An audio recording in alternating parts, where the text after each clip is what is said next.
23 fevral Советтер Союзу учурунда СССРдин куралдуу күчтөрүнүн жана аскер деңиз флотунун түзүлгөн күнү катары белгиленип келген. Союз мамлекети таратылгандан кийин 23 февраль Кыргызстанда ата мекенди коргоо күнү катары майрамдалып келет. Совет бийлиги тарап, анын курамындагы өлкөлөр өз-өзүнчө мамлекет болуп түзүлгөндөн кийин Кыргызстан дагы эгемендүүлүккө ээ болуп, өзүнүн аймактык бүтүндүгүн, өз жарандарынын жана мамлекетинин ички жана тышкы коопсуздугун камсыздоо максатында 1992 жылдын 29 майында мамлекеттик коргоо комитетин, тагыраагы армиясын түзгөн. 1993 жылы аталган комитет коргоо министрлиги болуп өзгөртүлгөн. Чындыгында ошол учурдагы жай турмуш армиянын күч кубатын бекемдөө анчалык зарыл эмес экендигин айгинелеген. Анткени менен Орто Азия жана дүйнөдөгү өзгөрмөлүү саясий жана аскердик кырдаал мындай түшүнүктү толугу менен четке какты. Тагыраагы Өзбекстан ислам кыймылынын согушкерлери Тажикстандан өлкөбүздүн түштүгүндөгү Баткен облусу аркылуу Өзбекстанга өтүүгө аракет кылышкан. Бирок кыргыз армиясы түзүлгөнүнө саналуу жылдар болгонуна карабай, баскынчы душмандарга жетиштүү деңгээлде туруштук берүү менен бирге каршылык көрсөткөн. Жоокерлерибиз катаал тоо шартында капчыгайлардын арасында дасыккан боевиктер менен күнү-түнү атышуусуна туура келген. Тилекке каршы ондогон мекен сакчыларыбыз мамлекетибиздин бүтүндүгүн сактоо үчүн дал ошол Баткен окуясында курман болушкан. Баткен окуясы жана андагы жоготуулар кыргыз армиясынын андан да кубаттуу деңгээлге чыгаруу зарылдыгын көрсөткөн. 1999 жылы 28 майда Кыргыз Республикасынын чегара кызматы жөнүндө президенттин жарлыгы чыгып, ага ылайык мамлекеттик чегараны коргоо жана кайтаруу, эгемендикти, бүтүндүктү жана өлкөнүн кол тийбестигин камсыздоо максатында Кыргызстандын чегара кызматы түзүлгөн. Ошондой эле республиканын коңшу өлкөлөр менен чектеш аймактарына жакын жерлерде чегара отряддары курула баштаган. 2006 жылдын 27 июлунда президенттин буйругу менен Кыргыз Республикасынын куралдуу күчтөрүнүн абадан коргонуу күчтөрү негизделген.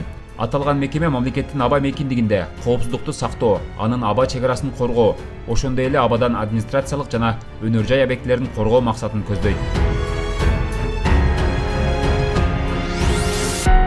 1998 жылдан 2013 жылга чейин Кыргызстанда бир катар жаңы заманбап аскер бөлүктөрү курулган. Мисалга алсак, Жалал-Абад облусунун Майлы суу шаарындагы бригадасы, Алабука районундагы батальону, Көкжаңак шаарындагы Атайын багыттагы Илбирс бригадасы, Баткен облусундагы Бужум тоо аткычтар батальонунун заманбап шарттары менен жаңы имараттары курулган. Андан сырткары кыргыз армиясында мурунку жылдарга салыштырмалуу анык мөөнөттүү жаш жоокерлерге да ыңгайлуу шарттар түзүлгөн. Алардын тамак ашына, жашоо шартына өзгөчө көңүл бурулган. Аскердик талаш шартындагы машыгууларда жоокерлерге 9 нормадагы байытылган витаминдүү тамак аш азыктары берилип келет. Ар бир келген жаш жоокерге жаңы тигилген аскер кийимдери берилет.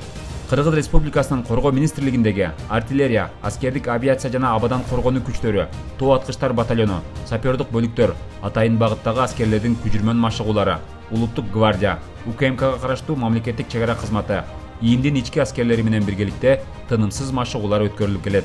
Мындай машыгуулар мамлекетибиздин бүтүндүгүн, өлкөбүздүн коопсуздугун сактоонун кепилдиги экени талашсыз.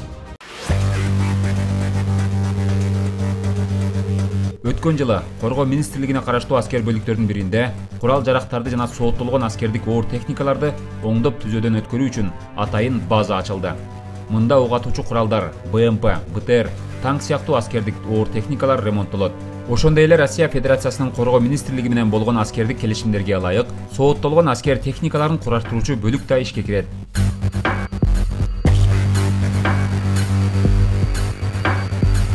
Андан сырткары, өлкөбүздө түзүлгөн өзгөчө кырдаалдар учурунда жаратылыш кырсыктарынын кесепеттерин жоюуда өзгөчө кырдаалдар министрлигинин кызматкерлери менен биздин жоокерлерибиз биргеликте иш алып барышат.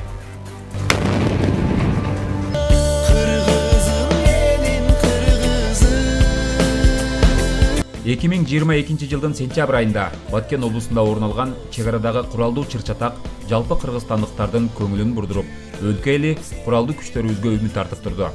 Чегарадагы кырдаал куралдуу күчтөрдүн башкы кол башчысынын көзөмөлүндө болду.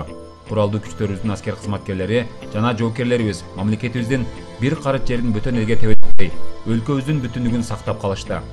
Бул каргашалуу окуяда аскер кызматкерлери жана жоокерлер берген антына бекем туруп, чегарада чеп болушту. Ондогон жоокерлер мамлекетибиздин аймактык бүтүндүгүн сактоо үчүн өз жандарын берип, душман чабуулунан курман болушту.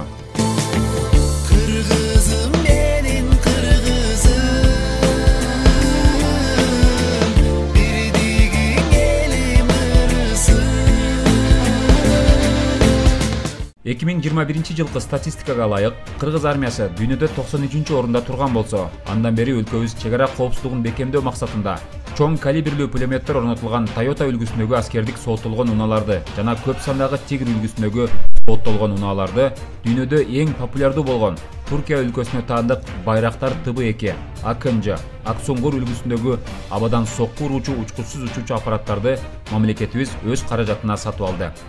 Анын жыйынтыгында кыргыз армиясы 2022 жылкы статистикага ылайык 90-орунга жогорулады. Албетте бул Кыргызстан үчүн чек эмес. 2023 жылдын башында эле Белоруссия мамлекетинен С-125 ракеталуу Печора 2БМ үлгүсүндөгү абадан коргонуу комплекси алынып келинди. Бул өз кезегинде өлкөбүздүн аба мейкиндигинин коопсуздугунун кепилдигин камсыздайт десек болот.